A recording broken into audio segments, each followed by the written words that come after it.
A billionaire finds his former employee now homeless during a blizzard. What will he do to make amends for his past mistakes? In the heart of Chicago, where winter's icy grip tightens every year, a blizzard raged through the city streets. Bundled in her thin coat, Eva Thompson huddled on a park bench, her breath misting in the frigid air. At 70, her one vibrant blue eyes held a weary resignation, a stark contrast to the lively spirit she'd been known for in her younger days. Her hands, though wrinkled with age, still bore the calluses of a life spent in service, a reminder of her years working for the wealthy.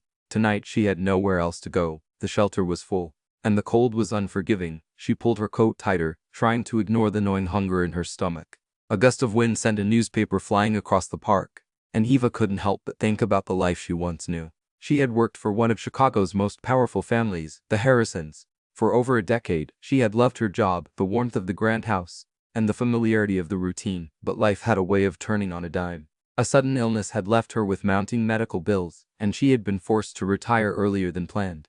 Without a pension or savings, she had quickly fallen into poverty. The Harrisons had offered her a small severance, but it was barely enough to keep her afloat.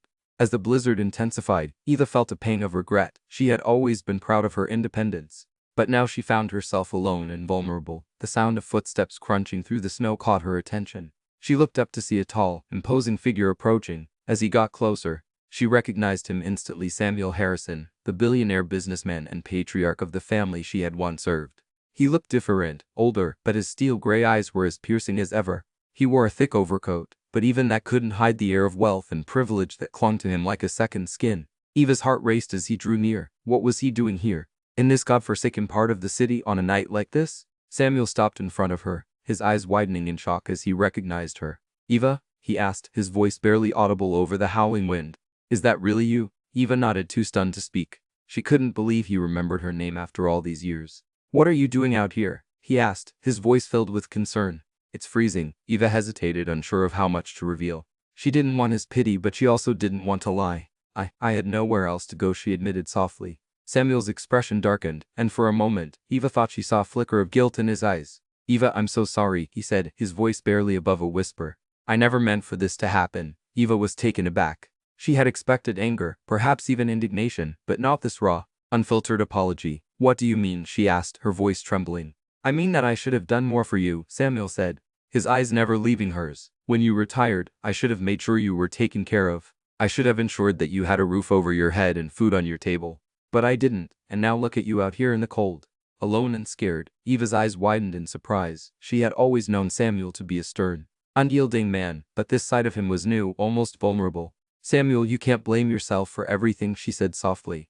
"Life happens, and sometimes we fall through the cracks." But Samuel shook his head, his jaw set in a determined line. "No, Eva, this is on me. I let you down, and I'm going to make it right." Eva's heart swelled with a mixture of hope and fear. She had spent so long believing that she was alone in the world, that no one cared about her welfare. But now, here was Samuel, offering her a lifeline. "What do you mean?" she asked, her voice barely a whisper. "I mean that I'm going to take care of you, Eva," Samuel said, his voice filled with conviction. "I'm going to make sure you have a warm place to stay, food to eat, and medical care when you need it. And I'm going to do it right now." With that, he pulled out his phone and dialed a number. "I need a car at Lincoln Park immediately," he said, his voice commanding, "and have someone ready to take Mrs. Thompson to the best hotel in the city. She needs a room, warm clothes, and anything else she requires." Eva listened in disbelief as Samuel made the arrangements. She couldn't believe that he was doing this for her, that he was taking such drastic measures to make amends for his past mistakes. As she sat there shivering in the cold, she felt a glimmer of hope. Perhaps this was her chance at a second chance, a chance to find the warmth and security she had lost so long ago. But as the car pulled up and Samuel helped her inside, Eva couldn't shake the feeling that this was just the beginning of a much larger journey.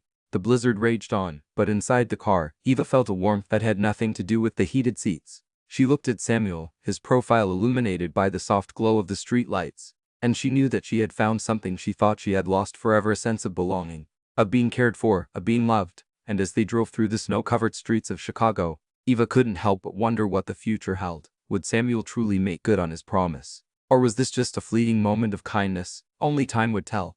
But for now, Eva was content to let herself believe in the possibility of redemption, of second chances, and of the unexpected kindness of strangers.